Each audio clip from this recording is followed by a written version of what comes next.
Hello नमस्कार साथियों, example 91 में आप सभी का स्वागत है दोस्तों। चलिए आज हम लोग सचिन सर्किट नोट्स का दोस्तों ईवीएस का अंतिम पार्ट करने जा रहे हैं दोस्तों। लास्ट थ्योरी पार्ट 6 है दोस्तों। जो भाई बहन नहीं देखेंगे पीछे वाला पार्ट दोस्तों वो जाइए प्लेलिस्ट में, पीछे का पार्ट देखिए, थ्योरी पार्ट है दोस्तों। थ्योरी देखने के बाद आप लोग ऑब्जेक्टिव पर वीडियो को देखिएगा। इसलिए दोस्तों जिन भाई बहनों को वीडियो अच्छा लगे दोस्तों वो चैनल को सब्सक्राइब कीजिए, अपने दोस्तों को भी शेयर कीजिए। और जिनको नोट्स लेना है दोस्तों इस नंबर पर कॉल कीजिए 83 40 45 57 49 दोस्तों। इस पर व्हाट्सअप भी है दोस्तों और कॉलिंग भी होता है।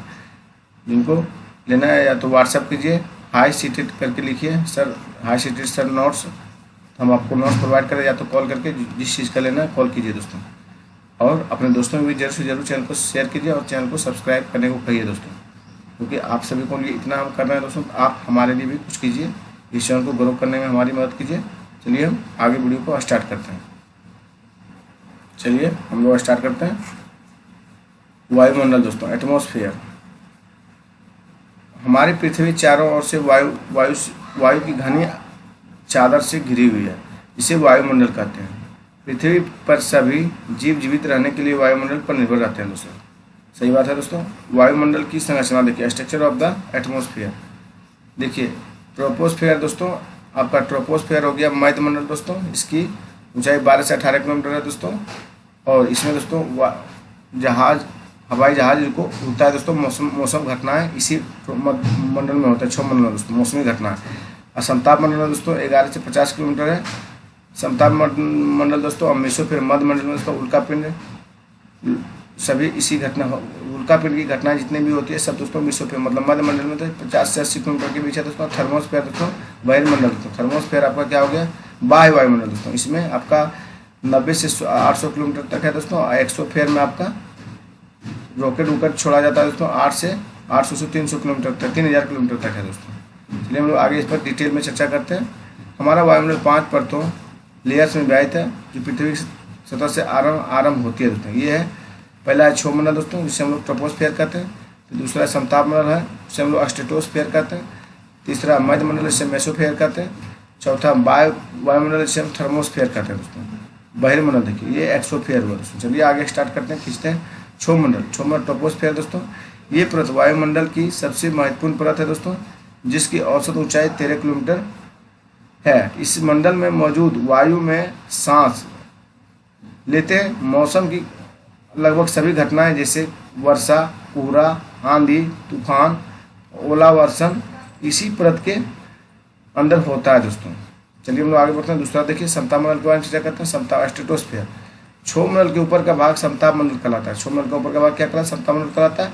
यह लगभग 50 किलोमीटर की ऊंचाई मध्य सीमा तक फैला है। यह परत बादलों, मौसम संबंधी घटनाओं से लगभग मुक्त है दोस्तों। यह परत जो है बादलों एवं मौसम संबंधी घटनाओं से लगभग मुक्त होती है। इसके फलस्वरूप यहाँ की परिस्थितियाँ हवाई जहाज उड़ाने के लिए आदर्श होती है। समताप मंडल की एक महत्वपूर्ण विशेषता यह है कि इसमें ओजोन गैस की परत होती है। यह परत सूर्य से आने वाली हानिकारक गैसों से हमारी रक्षा करता है दोस्तों। चलिए हम लोग आगे तीसरा पॉइंट चर्चा करते हैं, मध्यमंडल मेसोस्फीयर। यह वायुमंडल की तीसरी परत है। यह समताप मंडल के ठीक ऊपर होती है। यह लगभग 80 किलोमीटर की ऊंचाई तक फैली है। अंतरिक्ष में प्रवेश करने वाले उल्कापिंड इसी परत में आने पर जल जाते हैं दोस्तों मेसोस्फीयर में। चलिए वायुमंडल देखते हैं। थर्मोस्फीयर। वायुमंडल में बढ़ती ऊंचाई के साथ तापमान अधिक तीव्रता से बढ़ता है दोस्तों। आयन मंडल इस परत का एक भाग है। वायुमंडल में थर्मोस्फीयर का भाग कौन है दोस्तों, आयन मंडल। याद रखिएगा यह 80 से 400 किलोमीटर तक फैला। कितना फैला, 80 से 400 किलोमीटर दोस्तों। रेडियो संचार, रेडियो कम्युनिकेशन के लिए यह इस परत का उपयोग होता है। वास्तव में पृथ्वी से प्रसारित रेडियो तरंगें, पृथ्वी जो प्रसारित रेडियो तरंगें होती है दोस्तों, इस परत द्वारा पुनः पृथ्वी परिवर्तित किया जाता है। चलिए हम लोग आगे बढ़ते हैं साथियों।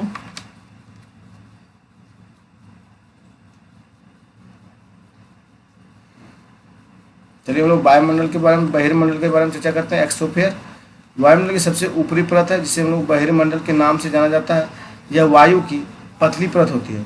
हल्की गैस जैसे हीलियम और हाइड्रोजन यहीं से अंतरिक्ष में तैरती तैरती रहती है दोस्तों। चलिए हम लोग सौरमंडल के बारे में चर्चा करते हैं। सोलर सिस्टम, सूर्य का 8 ग्रह, 8 प्लेनेट है दोस्तों, उपग्रह सैटेलाइट तथा कुछ अन्य खगोलीय पिंड, सेलेस्टियल बॉडी जैसे क्षुद्र ग्रह, एस्टेरॉइड एवं उल्का पिंड मिलकर सौरमंडल का सोलर सिस्टम का निर्माण करते हैं दोस्तों। चलिए आगे बढ़ते हैं। सूर्य दोस्तों, सूर्य जो है सौरमंडल का केंद्र में स्थित है। सूर्य जो है सौरमंडल का केंद्र में स्थित है। यह बहुत बड़ा है एवं अत्यधिक गर्म गैसों से बना है दोस्तों। सूर्य सौरमंडल के लिए प्रकाश, लाइट एवं ऊष्मा, हीट का एक समान स्रोत है। सूर्य पृथ्वी अर्थ से लगभग 15 करोड़ किलोमीटर दूर है दोस्तों। चलिए सूर्य के सबसे ज़्यादा निकट तारा क्या कहते हैं? प्रोक्सिमा सेंचुरी कहते हैं। सूर्य से सबसे निकट तारा क्या कहते हैं? प्रोक्सिमा सेंचुरी कहते हैं। पृथ्वी गति लगभग 3000 किलोमीटर प्रति सेकेंड है दोस्तों। इस गति को पृथ्वी तक पहुंचने में लगभग 8 मिनट 19 सेकेंड का समय लेती है दोस्तों। प्लेनेट देखिए, हमारे सौरमंडल में 8 ग्रह हैं। सूर्य से दूरी के अनुसार वे हैं बुध, मरकरी, शुक्र, वेनस, पृथ्वी, अर्थ, मंगल हो गया, मार्स, बृहस्पति हो गया, जुपिटर, शनि, अस्टर्नम हो गया, यूरेनस तथा नेपच्यून। सौरमंडल के सभी 8 ग्रह एक निश्चित पद, फिक्स पद पर सूर्य के चक्कर लगाते हैं। ये रास्ते दीर्घवृत्ताकार में फैले हुए हैं। ये कक्षा ऑर्बिट्स कहलाते हैं। बुध सूर्य के सबसे नज़दीक का ग्रह है दोस्तों। ग्रह का अपने अक्ष पर घूमना क्या कहलाता है? घूर्णन कहलाता है। ग्रह का अपने अक्ष पर घूमना रोटेशन कहलाता है दोस्तों। सूर्य के चारों ओर एक स्थिर कक्ष में पृथ्वी गति को परिक्रमण कहते हैं। पृथ्वी का अक्ष खगोलीय पिंड 2003 UV 313 और सिरस तथा प्लूटो बोने ग्रह ड्वार्फ की श्रेणी में रखे गए दोस्तों। शुक्र और यूरेनस को छोड़कर सभी ग्रह घड़ी की सुई की विपरीत दिशा में परिभ्रमण करते हैं। इन दोनों ग्रहों की परिभ्रमण की दिशा घड़ी की सुई की दिशा में होती है दोस्तों। चलिए हम लोग आगे बढ़ते हैं। बुध देखिए, मरकरी, बुध ग्रह सौरमंडल के 8 ग्रहों में सबसे छोटा। बुध ग्रह जो है दोस्तों सौरमंडल के 8 ग्रहों में सबसे छोटा और सूर्य का सबसे निकटतम ग्रह है। इसका परिक्रमण काल लगभग 88 दिन है दोस्तों। इसका कोई उपग्रह नहीं है।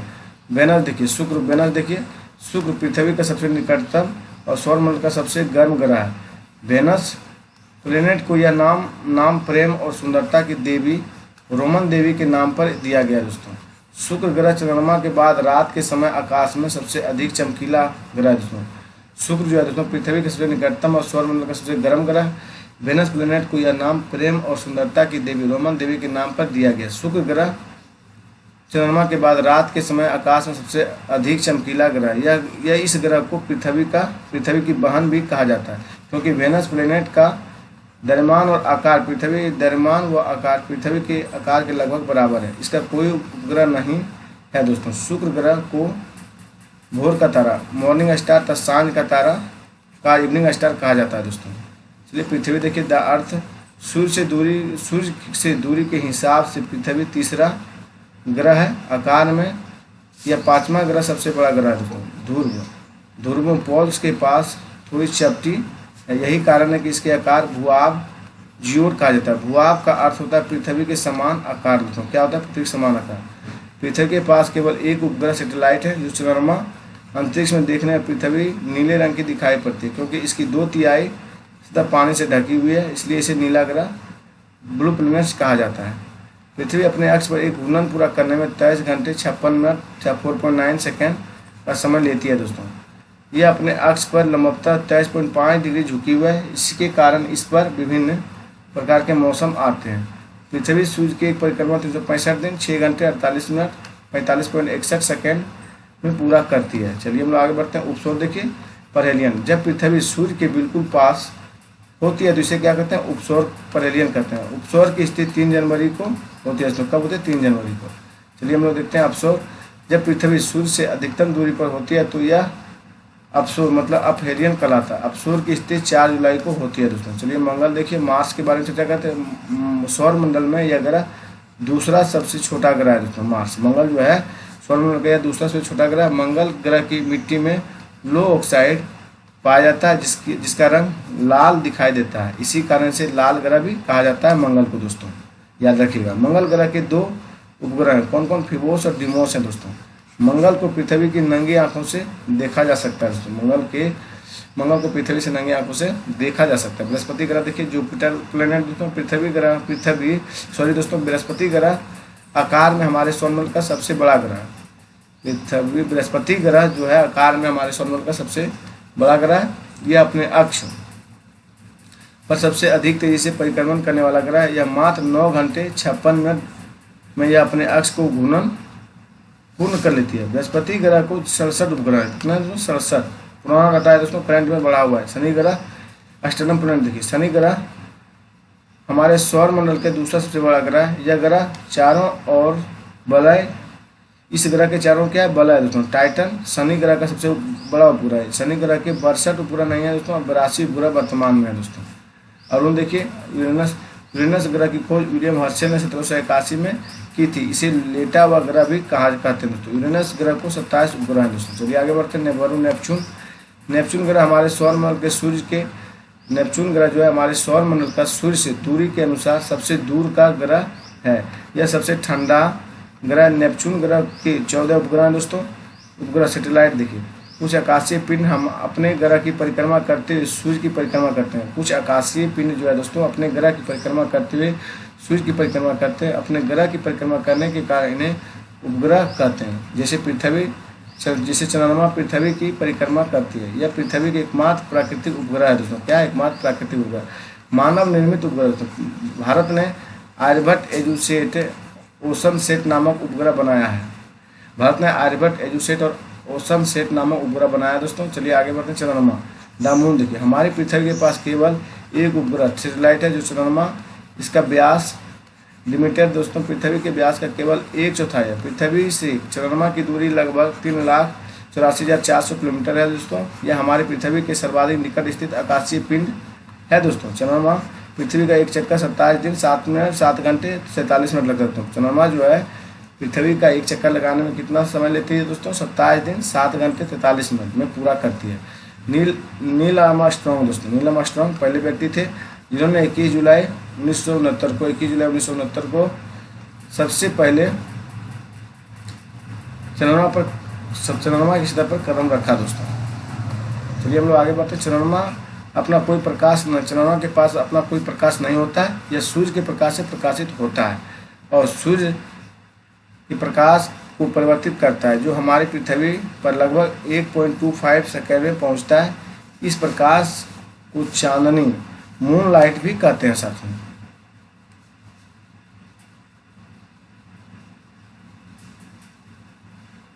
हम लोग आगे बढ़ते हैं। यदि चंद्रमा का परिक्रमण पथ घटना शुरू हो जाए तो कुछ संभावित परिणाम हो सकता है। चंद्रमा तथा पृथ्वी की दूरी कम हो सकती है। चंद्रमा तथा पृथ्वी की दूरी दोस्तों कम हो सकती है। पृथ्वी पर गुरुत्वाकर्षण का प्रभाव बढ़ सकता है। पृथ्वी पर जो है गुरुत्वाकर्षण का प्रभाव क्या हो सकता है? बढ़ सकता है। पृथ्वी पर समुद्री ज्वार भाटे में परिवर्तन हो सकता है।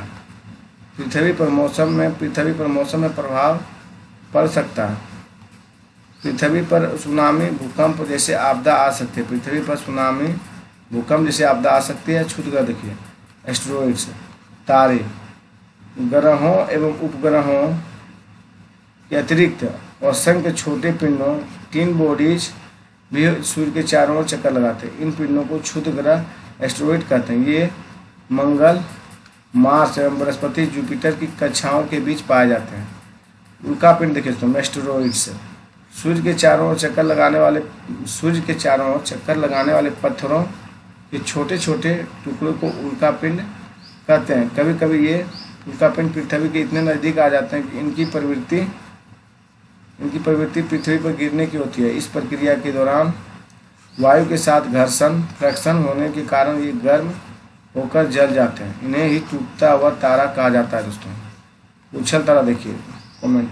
उछल तारा अपना धूमकेतु, चट्टानों, बर्फ और धूल गैस के बने आकाशीय पिंड होते हैं। उछल तारे जो हैं दोस्तों अथवा धूमकेतु, चट्टानों, बर्फ, धूल और गैस के बने आकाशीय पिंड होते हैं। गुरुत्वाकर्षण के कारण इस तारे का सिर सूर्य की तरफ या पूंछ हमेशा सूर्य से दूर बाहर की ओर तरफ होता है, जो हमें चमकती दिखाई देती है दोस्तों।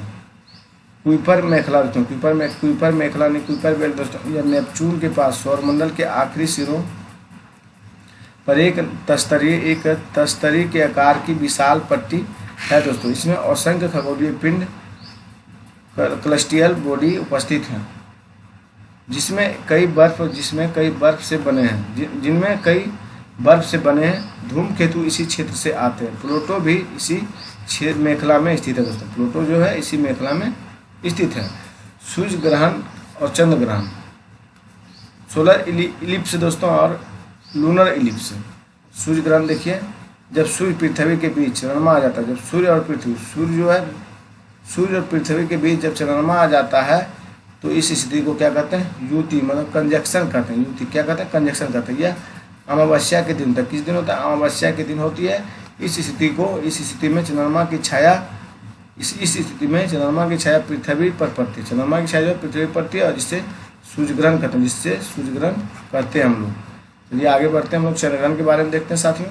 चंद्र ग्रहण, इसी प्रकार जब सूर्य और चंद्रमा के बीच पृथ्वी आ जाती है तो उस स्थिति को व्युक्ति कहते हैं। क्या कहते हैं, व्युक्ति, ओपोजिशन कहते हैं।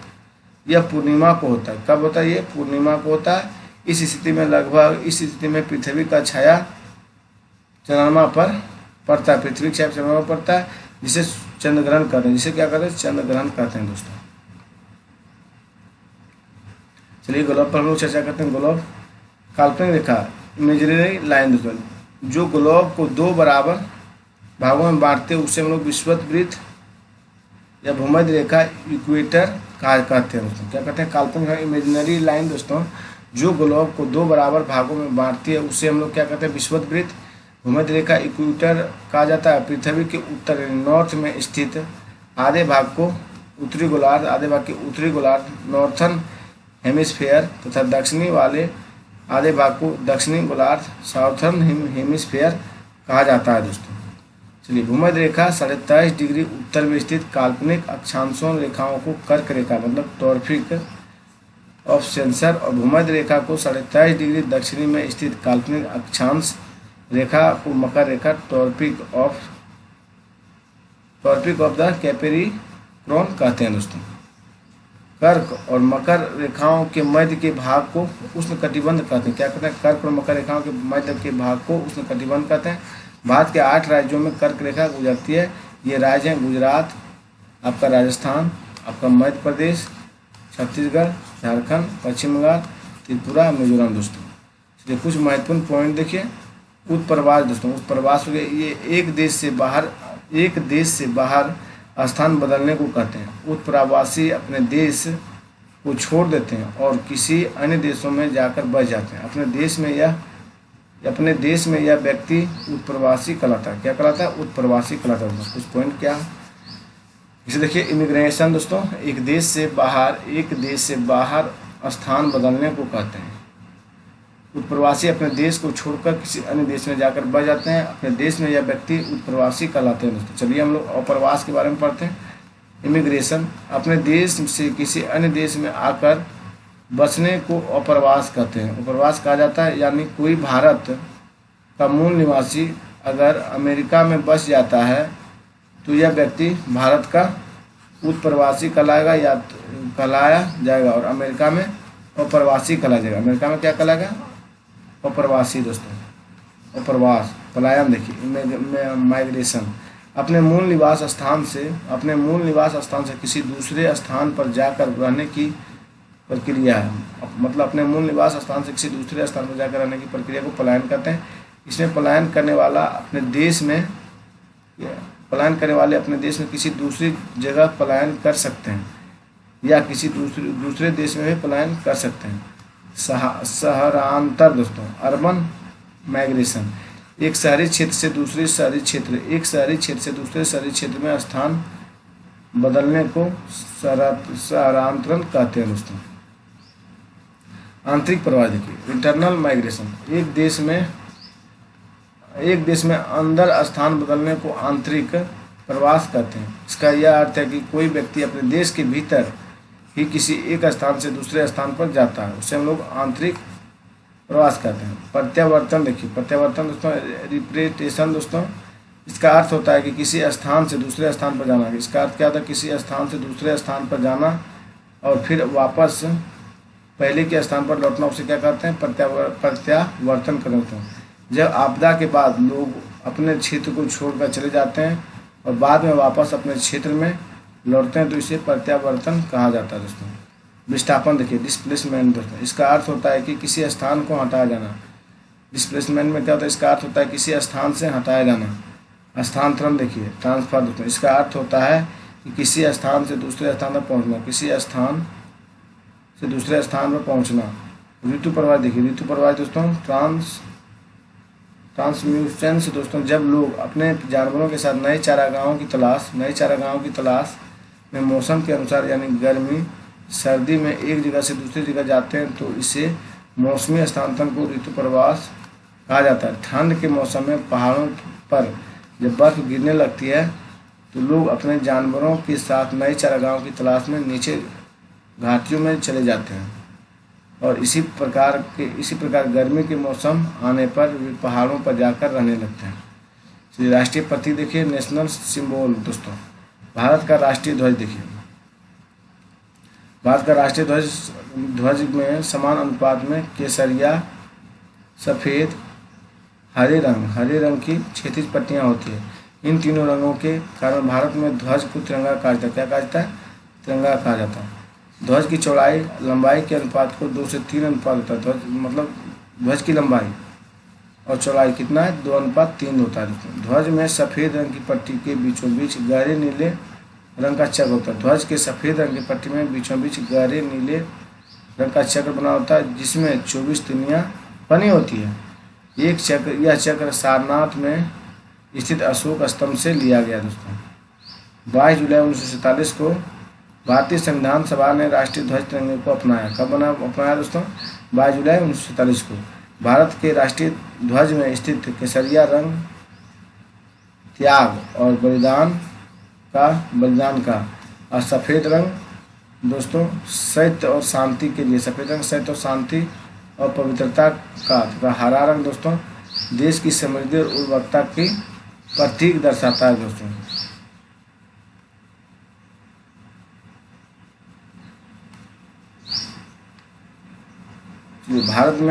भारत का राष्ट्रीय गान दोस्तों, national anthem of India. Bharat में राष्ट्रीय गान जनगण मन 24 जनवरी 1950 को राष्ट्रीय गान के रूप में स्वीकार किया गया था। यह गान रविन्द्रनाथ ठाकुर माने टैगोर द्वारा रचा गया था। सबसे पहले 27 दिसंबर 1911 को इसे कलकत्ता में भारतीय राष्ट्रीय कांग्रेस के अधिवेशन में गाया गया था। कहाँ गाया था दोस्तों? कलकत्ता में भारतीय राष्ट्रीय कांग्रेस के अधिवेशन में। संपूर्ण गीत गान को पढ़ने या गाने में लगभग 52 सेकेंड का समय लगता है दोस्तों। चलिए भारत का राष्ट्रीय गीत देखिए, नेशनल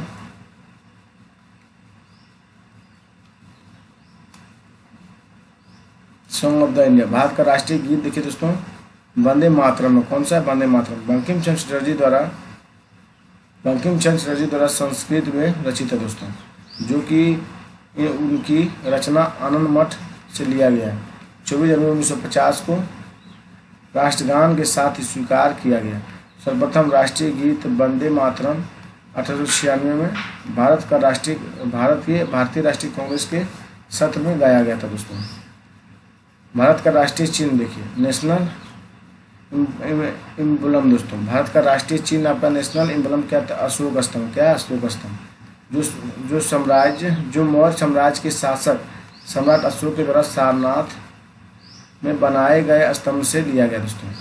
इस स्तंभ में 4 शेर एक दूसरे से पीठ सटाकर बैठे हैं दोस्तों। उसमें से एक सिंह के नीचे लिखा हुआ है सत्यमेव जयते, जिसे राष्ट्रीय चिन्ह के में दर्शाया गया दोस्तों, जो कि देवनागरी लिपि में अंकित है। इसका अर्थ है सत्य की ही विजय होती है। क्या होता है? सत्य की ही विजय होती है दोस्तों। 26 जनवरी 1950 को अशोक स्तंभ को भारत का राष्ट्रीय चिन्ह के रूप में आधिकारिक रूप से स्वीकार किया गया दोस्तों 26 जनवरी 1950 को।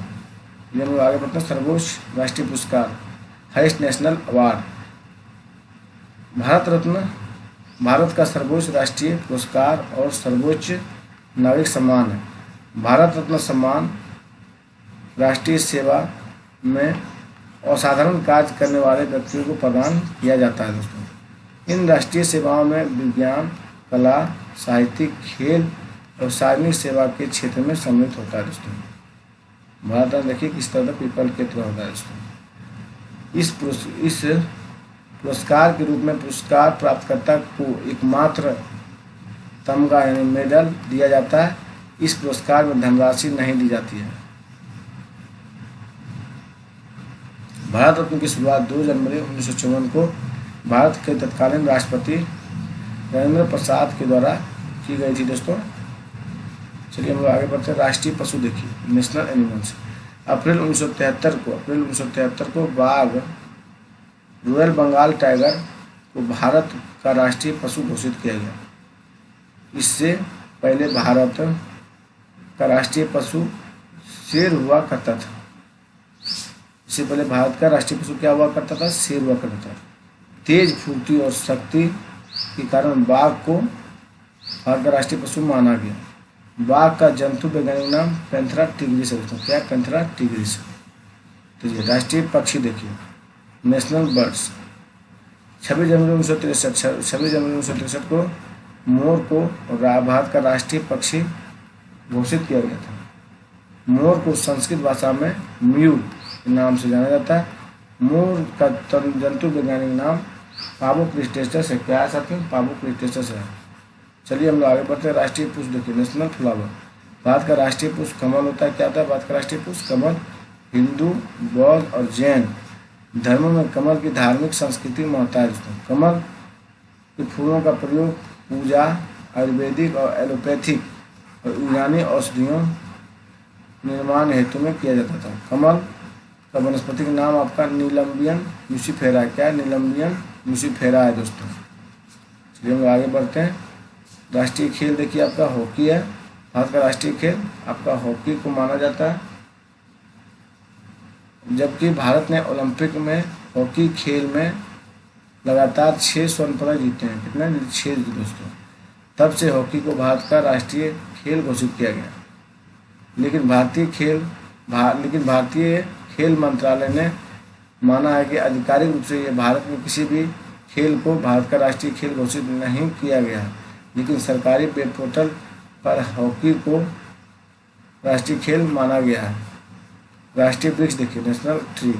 बरगद और बट वृक्ष भारत का राष्ट्रीय वृक्ष माना गया है। बरगद और बट वृक्ष को भारत का राष्ट्रीय वृक्ष माना गया है। यह एकता और दृढ़ता का प्रतीक। क्या है दोस्तों? एकता और दृढ़ता का प्रतीक है। जिस प्रकार भारत में विभिन्न धर्म और जाति के लोग एक साथ निवास करते हैं, उसी प्रकार बरगद के पेड़ की शाखाओं में, तनों और जड़ों में छोटे बड़े कई जीव जंतु निवास करते हैं। बरगद का वनस्पतिक नाम फीकस बेंगलेसिस है। क्या? फीकस बेंगलेसिस होता है।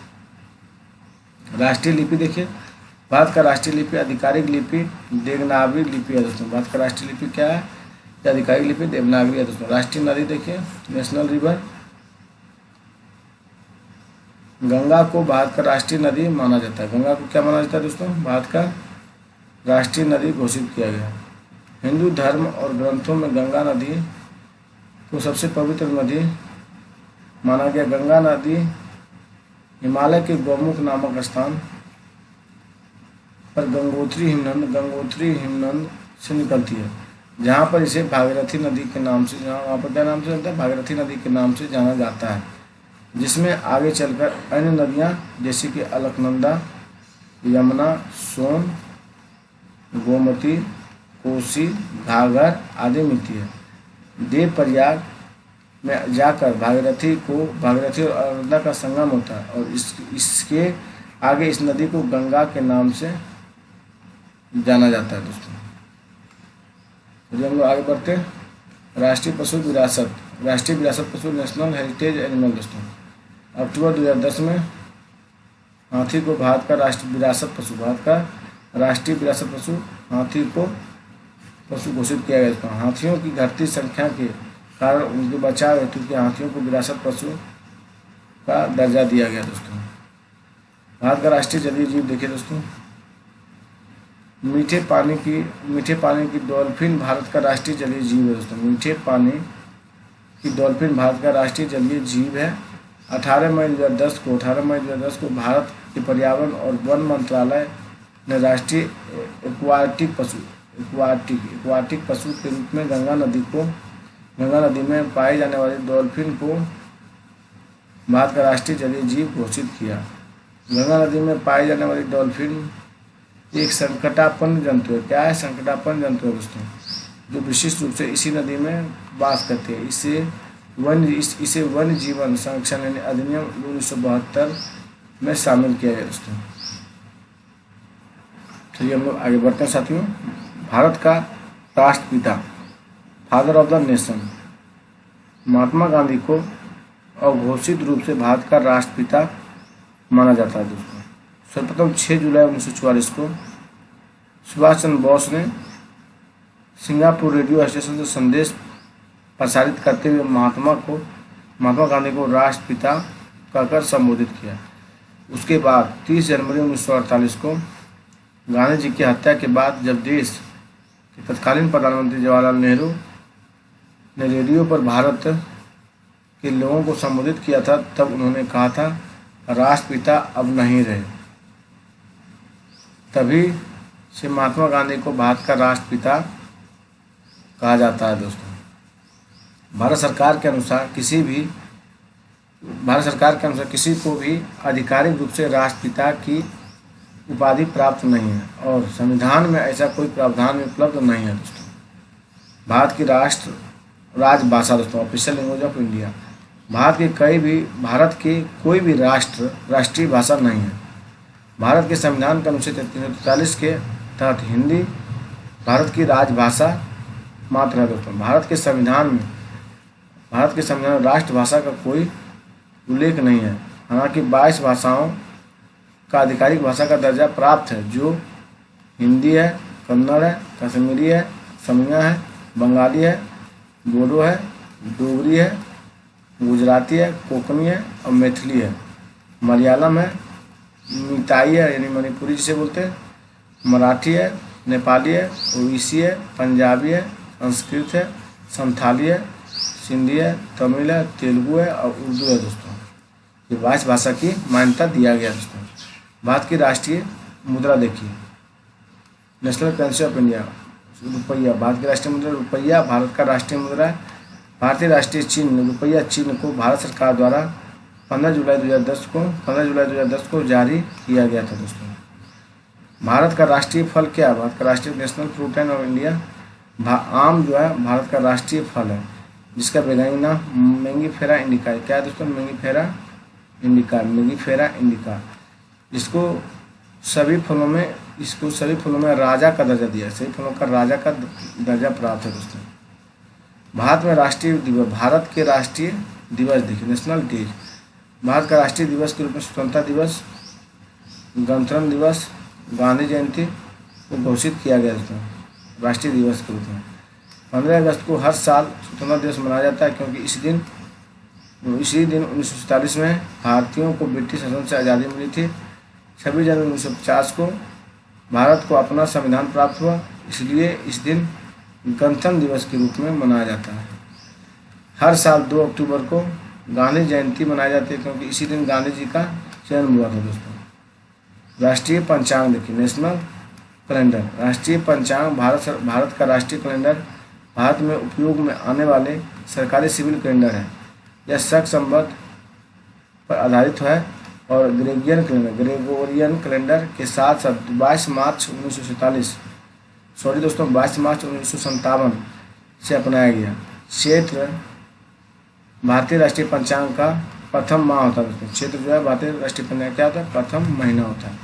इसलिए भारत के प्रमुख हॉट स्पॉट देखिए, वर्तमान में विश्व के 35 हॉट स्पॉट की पहचान की गई है, जिनका विस्तार विश्व 2.3% क्षेत्रफल पर विश्व में चिन्हित 35 हॉटस्पॉट में से 4 भारत में स्थित हैं दोस्तों। भारत के प्रमुख हॉटस्पॉट क्षेत्र देखिए, इंडो बर्मा क्षेत्र हो गया पहला दोस्तों, फिर हिमालयन क्षेत्र हो गया दूसरा, तीसरा हो गया पश्चिमी घाट, चौथा हो गया श्रीलंका सुंदरलैंड दोस्तों। भारत के प्रमुख जो हॉट स्पॉट क्षेत्र हैं कौन है? इंडो बर्मा क्षेत्र, हिमालय क्षेत्र, पश्चिमी घाट, श्रीलंका सुंदरलैंड दोस्तों। पर्यावरण संबंधित अति महत्वपूर्ण संगठन देखिए, IUCN दोस्तों, most important organization related to environment, the International Union for Conservation of Nature. इसका मुख्यालय स्विट्जरलैंड में है दोस्तों। पौधे और पशुओं को लुप्त होने से रोकना एवं प्राकृतिक क्षेत्रों को नष्ट होने से बचाना ही IUCN का मुख्य कार्य है। WWF world wide fund of nature, यह पर्यावरण संरक्षण, शोध और पुनर्स्थापन के लिए कार्य करती है।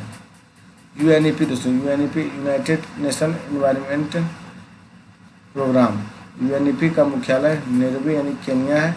विभिन्न पर्यावरणीय कार्यक्रम और संगठन के संबंध प्रबंधन के लिए अंतर्राष्ट्रीय रूपरेखाओं के निर्माण हेतु इसका गठन किया गया। IPCC दोस्तों, intro governmental panel on climate change दोस्तों। इसका कार्य मानवीय गतिविधियों को जलवायु परिवर्तन के खतरों का मूल्यांकन करना। अर्थ समिट 1992 देखिए, पृथ्वी सम्मेलन, पृथ्वी शिखर सम्मेलन का आयोजन स्टॉकहोम सम्मेलन की 20वीं वर्षगांठ में मनाने के लिए 1992 में ब्राज़ील शहर रियो डी जेनेरियो में किया गया, इसलिए इसे रियो सम्मेलन भी कहते हैं दोस्तों। महत्वपूर्ण दिवस देखिए, वन जीव संरक्षण दिवस, वाइल्ड लाइफ कंजर्वेशन डे 23 मार्च को। विश्व वानिकी दिवस, वर्ल्ड फॉरेस्ट्री डे आपका 21 मार्च को। अंतर्राष्ट्रीय टाइगर दिवस दोस्तों, इंटरनेशनल टाइगर डे 29 जुलाई को। विश्व जल दिवस दोस्तों, वर्ल्ड वाटर डे आपका 22 मार्च को। विश्व अन्न दिवस दोस्तों, वर्ल्ड ह्यूमैनिटी डे 2 फरवरी को। विश्व मौसम विज्ञान दिवस, वर्ल्ड मेट्रोलॉजिकल डे हो गया 23 मार्च को। पृथ्वी दिवस अर्थ डे हो गया आपका 22 अप्रैल को। जैव विविधता दिवस हो गया बायोडाइवर्सिटी डे 22 मई को। विश्व पर्यावरण दिवस हो गया वर्ल्ड एनवायरनमेंट डे 5 जून को। विश्व पर्यावरण संरक्षण दिवस, वर्ल्ड एनवायरनमेंट प्रोटेक्शन डे 26 नवंबर को। ओजोन परत संरक्षण दिवस हो गया 16 सितंबर को दोस्तों। ओजोन परत संरक्षण दिवस कब हो जाएगा? 16 सितंबर को। विश्व प्रवासी पक्षी दिवस, वर्ल्ड मिग्रेटोरी बर्थ डे दोस्तों, विश्व प्रवासी दिवस हो गया 8 मई को। विश्व प्रवासी पक्षी दिवस कब हुआ? 8 मई को साथियों। चलिए, विश्व प्राकृतिक दिवस आपका 3 अक्टूबर को। विश्व प्राकृतिक दिवस कितना? 3 अक्टूबर को। विश्व पशु कल्याण दिवस दोस्तों साथियों 4 अक्टूबर को। विश्व वन्य प्राणी सप्ताह 8 अक्टूबर का पहला सप्ताह। कितना होता है? 8 अक्टूबर का पहला सप्ताह दोस्तों। विश्व वन्य प्राणी दिवस हो गया वर्ल्ड वाइल्ड लाइफ का हो गया आपका 6 अक्टूबर। विश्व खाद्य दिवस हो गया वर्ल्ड फूड डे हो गया 16 अक्टूबर। चलिए, एग्रीकल्चर दोस्तों, कृषि के बारे में देखिए। एपीकल्चर क्या होता है? मधुमक्खी पालन। एपीकल्चर क्या होगा? मधुमक्खी पालन होगा साथियों। पीसीकल्चर क्या होगा? मत्स्य पालन। हॉर्टिकल्चर आपका बागवानी, उद्यान कृषि और उद्यानिकी दोस्तों, हॉर्टिकल्चर। फ्लोरिकल्चर में दोस्तों फूलों की खेती, फ्लोरिकल्चर फूलों की खेती। अब फ्रूटिकल्चर में हो जाएगा आपका फलों की खेती, फ्रूटिकल्चर में फलों की खेती। और सेरीकल्चर में आपका हो जाएगा रेशम कीट पालन कर रेशम उत्पादन, वर्मी कल्चर दोस्तों केचुआ पालन दोस्तों, वर्मी कल्चर केचुआ पालन। मोरी कल्चर दोस्तों ये हो जाएगा मलबरी की कृषि दोस्तों। सिल्वी कल्चर हो गया आपका वनों का प्रमाण सिल्वी कल्चर। बीटी कल्चर आपका दोस्तों, बीटी कल्चर में आपका हो गया अंगूर की खेती, बीटी कल्चर अंगूर खेती। और ओरी कल्चर दोस्तों ये हो गया आपका सब्जियों की खेती। क्या होगा? सब्जियों की खेती। मोनो कल्चर हो गया आपका एक बार में एक ही फसल की कृषि। मेरीने कल्चर तो समुद्र में समुद्री जीवों के भोजन हेतु कृषि। हाइड्रोकल्चर दोस्तों, आपका पानी में कृषि एवं मिट्टी पानी में कृषि या बिना मिट्टी के कृषि का है दोस्तों। एक्वा कल्चर दोस्तों, ये जलीय जीवों व जलीय पौधों की कृषि दोस्तों। मानव रोग और रोग कारक और सूक्ष्म दोस्तों, ह्यूमन डिजीज एंड द एजुएटिव माइक्रोऑर्गेनिज्म दोस्तों। मानव रोग हो गया, रोग कारक सूक्ष्म दोस्तों, ह्यूमन डिजीज और यूसिस्टिव माइक्रोऑर्गेनिज्म दोस्तों। 6 रोग देखिए, 6 रोग है। ट्यूबरकुलोसिस दोस्तों, ये आपका हो गया जीवाणु, क्या हुआ जीवाणु हो गया दोस्तों। खसरा मसल्स क्या हो जाएगा आपका वायसरा, मसल्स वायसरा। चिकन पॉक्स दोस्तों, ये हो जाएगा आपका चिकन पॉक्स भी वायरस हो जाएगा। पोलियो आपका क्या होगा साथियों, पोलियो आपका हो जाएगा वायरस। हैजा आपका क्या हो जाएगा, ये जीवाणु हो जाएगा, बैक्टीरिया हो जाएगा। टाइफाइड आपका क्या हो जाएगा, टाइफाइड जीवाणु हो जाएगा। हेपेटाइटिस ए हो जाएगा आपका वायरस। मलेरिया आपका दोस्तों, मलेरिया आपका प्रोटोजोआ हो जाएगा, क्या हो जाएगा प्रोटोजोआ। नृत्य देखिए, नृत्य राज देखिए, घूमर आपका राजस्थान का, घूमर कहाँ का साथियों, राजस्थान का नृत्य देख रहे हैं हम लोग। इंपॉर्टेंट है, VBI है दोस्तों, एक क्वेश्चन फिक्स है 1 नंबर दोस्तों, इसलिए इसको याद कर जाइए। घूमर आपका कहाँ से, राजस्थान का। भांगड़ा दोस्तों, भांगड़ा आपका पंजाब से। लावनी आपका कहाँ से, महाराष्ट्र लावनी। चोंग आपका नागालैंड से, चोंग आपका नागालैंड से। उड़ीसा से। बिहू आपका असम से। मुखोटा आपका अरुणाचल प्रदेश से। कथकली आपका केरल से, कहाँ से, केरल से। गढ़वाली आपका कहाँ से दोस्तों, गढ़वाली आपका उत्तराखंड से। कुचिपुड़ी आपका आंध्र प्रदेश से, कुचिपुड़ी आंध्र प्रदेश से। भरतनाट्यम आपका तमिलनाडु से। रासलीला आपका उत्तर प्रदेश से। कथक आपका हो गया उत्तर प्रदेश से। यक्षगान आपका कर्नाटक से। गारबा आपका गुजरात से। छऊ आपका झारखंड से, उड़ीसा से, पश्चिम बंगाल से। एक बार फिर से रिवीजन कर लेते हैं इसको हम लोग।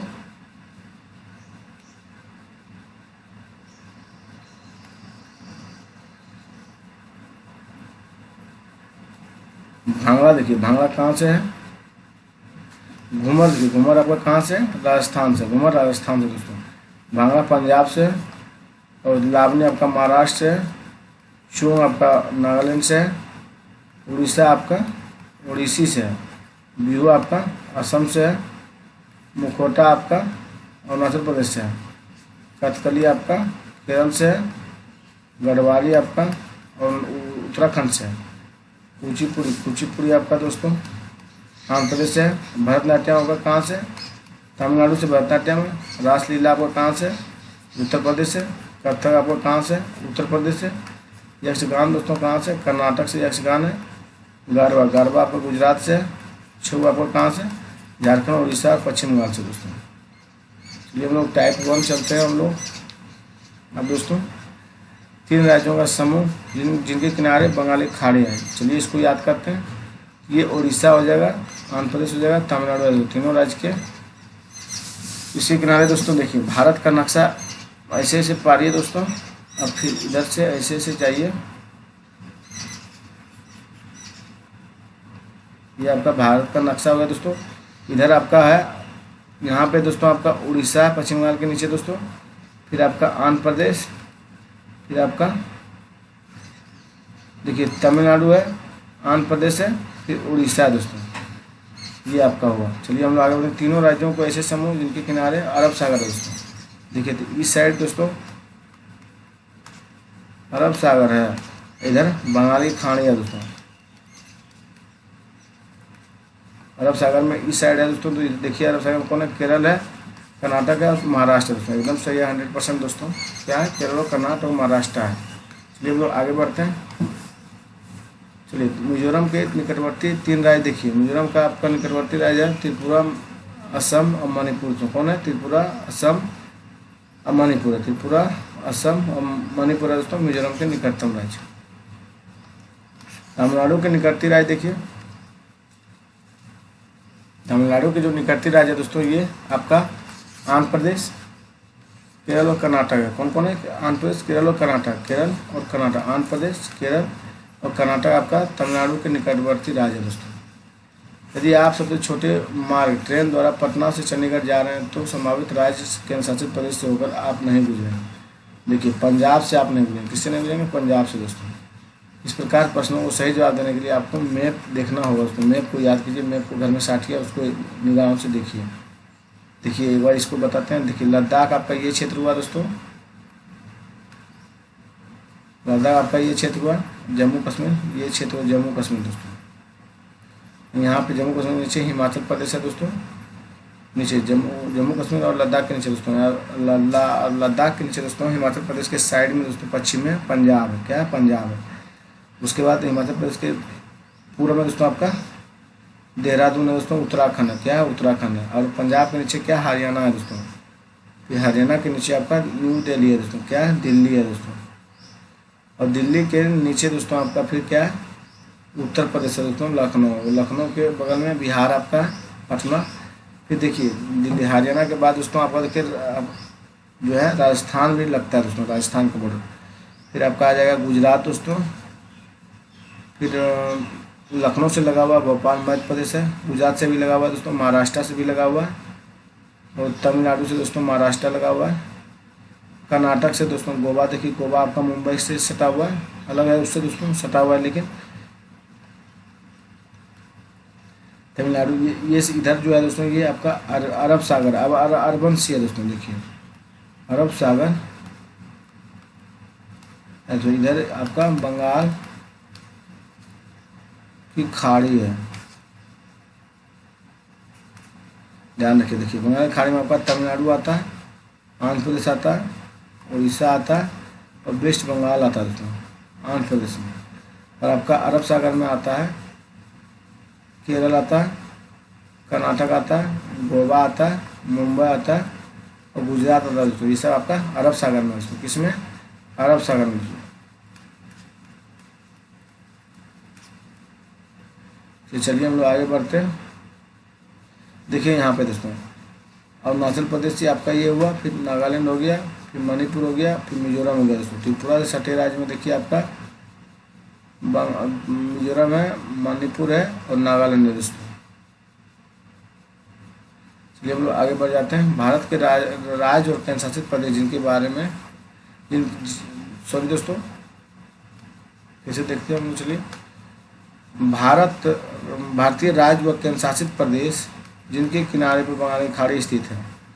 राज्य आपका क्या है? तमिलनाडु है, आंध्र प्रदेश है, उड़ीसा है और पश्चिम बंगाल है। भारतीय राज्य के व केंद्र शासित प्रदेश किनके किनारे पर बंगाल की खाड़ी है? तो तमिलनाडु है, आंध्र प्रदेश है, उड़ीसा है और पश्चिम बंगाल है। केंद्र शासित प्रदेश देखिए पुडुचेरी है, अंडमान और निकोबार द्वीप समूह है। केंद्र शासित प्रदेश में कौन है? पुडुचेरी, अंडमान व निकोबार द्वीप समूह है दोस्तों। चलिए हम आगे बढ़ते हैं। भारतीय राज्य व केंद्र शासित प्रदेश के किनारे पर अरब सागर है। राज्य देखिए केरल हो गया, कर्नाटक हो गया, गोवा हो गया, महाराष्ट्र हो गया, गुजरात हो गया दोस्तों। केरल, कर्नाटक, गोवा, महाराष्ट्र, गुजरात दोस्तों। केंद्र शासित प्रदेश दमन और दीव, लक्षद्वीप, दादर और नागर हवेली में स्थित है। लक्षद्वीप जो है दादर और नागर हवेली में स्थित है दोस्तों। टाइप 2 में देखिए मैथ है दोस्तों बनाने वाला। चलिए बनाते हैं हम लोग। देखिए एक पाठ्य पुस्तक में छपे गोलकुंडा किले का मानचित्र 1 सेंटीमीटर है दोस्तों और 110 है। तो देखिए 1 सेंटीमीटर जमीन के पर 110 मीटर की दूरी को दर्शाता है, मतलब 1 सेंटीमीटर बराबर 110 मीटर दर्शा रहा है दोस्तों। इस मानचित्र में फतेह दरवाजे, बजरंग दरवाजे, बंजारा दरवाजे के बीच की दूरी 14.2 किलोमीटर है दोस्तों। तो देखिए 14.2 गुने दोस्तों 110 कीजिए, पॉइंट उड़ाइए 10 से खत्म हो जाएगा दोस्तों। आपको गुना करना है 142 गुना 11 दोस्तों, 2 4 1 दोस्तों। फिर आपका हो जाएगा 2 4 1, जोड़िए 2 हो गया, चाहे 2 6 हो गया, चाहे 5 हो गया, 1562 हो गया दोस्तों। कितना आया? 1562 दोस्तों। देखिए क्या बोला, दोनों दरवाजे की दूरी क्या होगी, मतलब दूरी दोस्तों किलोमीटर में बताना। तो इससे किलोमीटर से 1000 से भाग दिए दोस्तों, तो कितना होगा? 1.562 दोस्तों सेंटीमीटर में हो जाएगा, किलोमीटर में हो जाएगा दोस्तों, है ना। यहाँ पे देखिए आंसर है, ये जो बनाया उसको समझाते हैं। देखिए according the question 1 centimetre 110 metre दिया दोस्तों। फतेह दरवाजे बंजारे दरवाजे के बीच की दूरी कितना है? 14.2 सेंटीमीटर दोस्तों। और जमीन पर इन दोनों के दरवाजे कम से कम दूरी 14.2 110 मीटर 1562 आया दोस्तों। यहाँ पे भी हम लोग बनाए, उसी तरह बनाया दोस्तों, यहाँ पे भी समझिए आप लोग। और 1 किलोमीटर 1000 मीटर दोस्तों, और उसके बटे 1000 करके कर दिया गया दोस्तों। आप लोग इस सवाल को खुद से बनाइएगा और कमेंट में आंसर कीजिएगा दोस्तों। देख लीजिए आप लोग अपने निगाह से 1 सेंटीमीटर है, 1 सेंटीमीटर ज़मीन में 110 मीटर है, तो 110 गुना 15.4 करना, वादा ना 0.0 हो गया, 1 गुना कट गया, गुना कीजिए, उसके बाद किलोमीटर में चेंज कीजिएगा दोस्तों। देखिए अपने से बनाइएगा, हम एक क्वेश्चन बताते हैं दोस्तों, अपने से दिमाग पे जोड़ दीजिएगा, बन जाएगा दोस्तों। चलिए हम लोग नेक्स्ट क्वेश्चन की ओर बढ़ते हैं। देखिए इसको देखिए दोस्तों, किसी पुस्तक गोलकुंडा के किले का मानचित्र दिया गया है। इस मानचित्र को तली में पैमाने दिया गया है, जिस पर लिखा है पैमाना 1 सेंटीमीटर और 110 मीटर दोस्तों। मानचित्र इब्राहिम बुर्ज और मासा बुर्ज के बीच की दूरी मापी गई दूरी 13.3 सेंटीमीटर है दोस्तों। देखिए 13.3 सेंटीमीटर गुने 1.110 दोस्तों, तो 0 से 0 गया, 33 गुना 11 दोस्तों, 331 और 331 दोस्तों, तो 3 हो गया, 6 हो गया, 4 हो गया, 1 हो गया, 14.63 हो गया दोस्तों। आप इसको 2 किलोमीटर में चेंज कीजिए, तो 1 किलोमीटर बराबर दोस्तों आप लोग जान रहे हैं 1000 होता है, तो 1463 बटे 1000 दोस्तों कीजिए, आ जाएगा 1.463 दोस्तों। देखिए इतना तो आया दोस्तों। एवरेज दोस्तों, एवरेज में इसको 1.5 किलोमीटर लिखा गया दोस्तों, इसको एवरेज में लिखा गया दोस्तों, लेकिन ओरिजिनल जो वास्तविक दूरी है आपका, वास्तविक दूरी यही आएगा दोस्तों, 1 किलोमीटर 463 मीटर दोस्तों। तो यहाँ पे लगभग में आंसर दिया गया, तो 463 है, तो 450 से पार होता है, तो हम 500 1.5 किलोमीटर की श्रेणी में गिन लेते हैं दोस्तों। चलिए हम लोग आगे बढ़ते हैं। देखिए ये 1.5 किलोमीटर इतना आंसर होगा, क्योंकि 14.50 यानी इससे कम होती है, यानी 14.40 या 14.45 होता, तो इसे 1.4 आंसर होता। समझ गए होंगे आप लोग दोस्तों। चलिए शहर के बारे में हम लोग चर्चा करते हैं। देखिए एक्स शहर से 7:30 बजे चलकर वाई में 22:30 बजे पहुंचती है। यदि दोनों शहरों के बीच 544 किलोमीटर है, तो कार का औसत चाल निकाला दोस्तों। यही निकाला दोस्तों। देखिए कितना बजे चला, 22:30 बजे चला दोस्तों, तो देखिए एक्स शहर जो 7:30 बजे चलकर 22:30 बजे तक पहुंचती है, ठीक है दोस्तों। 7:30 बजे चला, तो 7:30 बजे से जोड़ लीजिए आप, यानी 7:30 दोस्तों, यहाँ 22 बज रहा दोस्तों, तो क्या होगा, 22 हो रहा है, इसका मतलब हो गया 10:30 दोस्तों।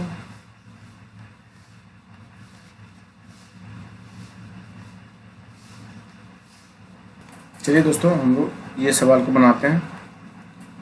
देखिए 7:30 बजे चलकर शहर वाई पर 22:30 बजे पहुंचता है। दोनों की शहरों के बीच की दूरी 540 किलोमीटर है। कार का औसत चाल देखिए, आप लोग समझिए, हम यहीं पे बनाते हैं। तो 22:30 बजे पहुंचा दोस्तों, पहले घटाइए, 22:30 में हम 7:30 घटा देंगे दोस्तों, कितना आएगा, 00, 22 में 7 गया दोस्तों, 15 घंटा हुआ, 15 घंटा आपका समय लगा दोस्तों। तो और किलोमीटर दोनों बीच की शहर की दिया हुआ है 540 दोस्तों। तो एवरेज आप निकाल दीजिएगा स्पीड चाल में दोस्तों, 540/15 दोस्तों।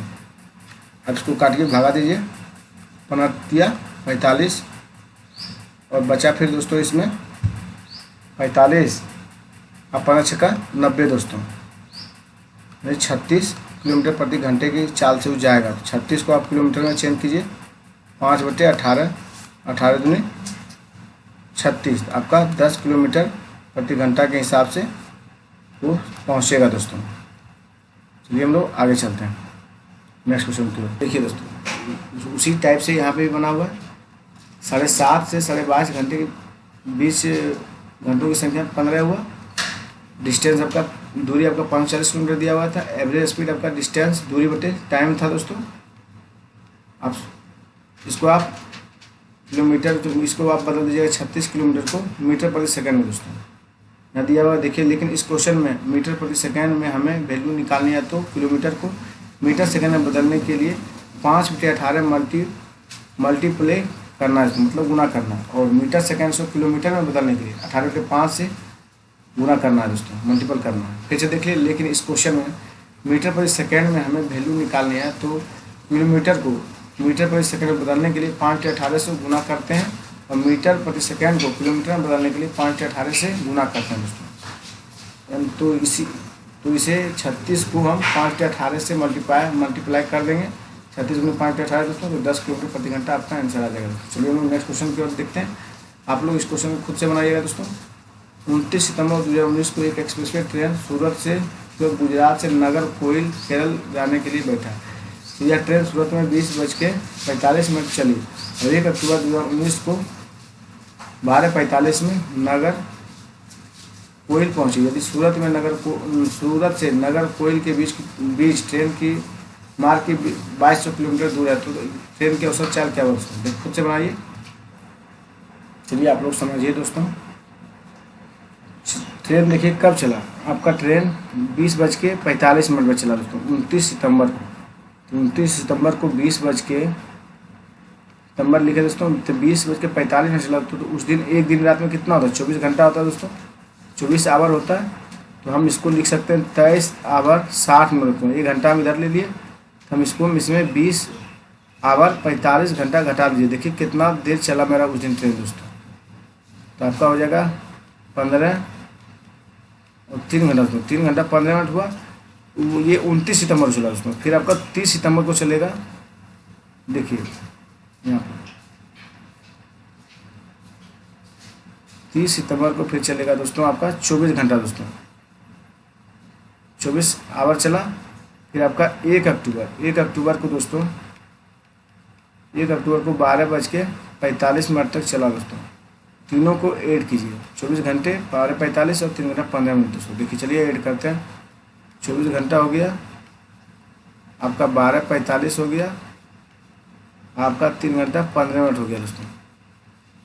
चलिए ऐड करते हैं, तो 10:00 हो गया, 1 घंटा हो गया दोस्तों, 4 2 6 और 3 9 10 हो गया दोस्तों, 2 1 3 1 40, मतलब कुल दूरी हम कितना गए, 40 घंटा दोस्तों। कितना गए, 40 घंटा। चलिए अब देखिए, तो बोला कि सूरत से नागरकोइल के बीच की दूरी 2200 किलोमीटर है।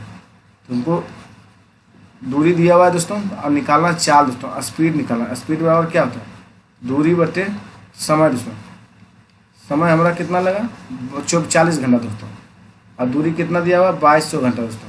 2200 बटे 40 घंटा, 40 से भागा दे दीजिए, 100 पे कट जाएगा, 4 5 20 दोस्तों। फिर बचाया 20, 4 5 20 यानी 55 किलोमीटर घंटा के स्पीड से हम लोग चलेंगे दोस्तों। चलिए हम लोग नहीं समझे तो फिर एक बार समझा देते हैं दोस्तों, आप लोग समझिए फिर से। देखिए, कोई व्यक्ति 29 सितंबर 2019 को एक एक्सप्रेस ट्रेन में सूरत से गुजरात से नागरकोइल केरल जाने के लिए बैठा दोस्तों। यह ट्रेन सूरत से 20:45 चली दोस्तों, और 1 अक्टूबर 2019 को 12:45 में पहुंची। तो देखिए यह ट्रेन जो सूरत से जो चली 20:45 में दोस्तों, तो एक दिन रात में मिला के 24 घंटा होता है, ये ध्यान रखिएगा। 24 घंटा एक दिन रात में होता है दोस्तों। तो 24 घंटा में हम 20.45 घंटा घटा दिए दोस्तों, तो इसमें 23.60 लिखे दोस्तों, मतलब 24 घंटा को हम 23.60 दोस्तों, मतलब 1 घंटा इधर हम ले गए, जो 1 घंटा इधर घटाए दोस्तों, तो 15 आया, और इधर 3 घंटा 15 मिनट बचा दोस्तों। उसके बाद देखिए 30 सितंबर को पूरा दिन रात हम ट्रेन पर बैठे रहे दोस्तों। 30 सितंबर को हम लोग पूरा दिन रात ट्रेन ही पर बैठे रहे, तो 24 घंटे का समय लगा। फिर 1 अक्टूबर को हम 12:30 बजे तक बैठे दोस्तों। तीनों को हम जोड़े दोस्तों, तीनों को जोड़िए, तीनों को यहाँ ऐड किए हैं। उसके बाद ऐड करने के बाद दोस्तों आपका दूरी निकल गया, समय निकल गया, कितना देर हम ट्रेन पर यात्रा किए, 40 घंटा हम ट्रेन पर यात्रा किए दोस्तों। उसके बाद आपका दूरी दिया गया 2200 किलोमीटर, और आपका समय निकला 40 घंटा दोस्तों। तो औसत चाल निकाल लीजिए, दूरी बटे समय, स्पीड बराबर दोस्तों, तो 2200 बटे 40 भागा दीजिए, कट के 55 किलोमीटर घंटा आएगा दोस्तों। देखिए आपका आंसर यहाँ पे है दोस्तों, 55 किलोमीटर घंटा। देखिए इसमें बनाया गया दूसरा टाइप दोस्तों, इसको भी समझाते हैं। 40 किलोमीटर घंटा इसमें भी आया। 29 सितंबर 2019 से 20:45 मतलब 8:45 में, 1 अक्टूबर 2009 को 12:45 में 20 घंटों की संख्या 40 दोस्तों। कैसे है 40 वो आपको समझा दिए, देख लीजिए भी उसी टाइप से बनाया गया, लेकिन क्लियर नहीं बताया गया इसमें दोस्तों। धन्यवाद। आप लोगों को वीडियो अच्छा लगे दोस्तों, प्लीज़ चैनल को सब्सक्राइब कीजिएगा, अपने दोस्तों में भी शेयर कीजिएगा। चलिए हम वीडियो को स्टॉप करते हैं दोस्तों।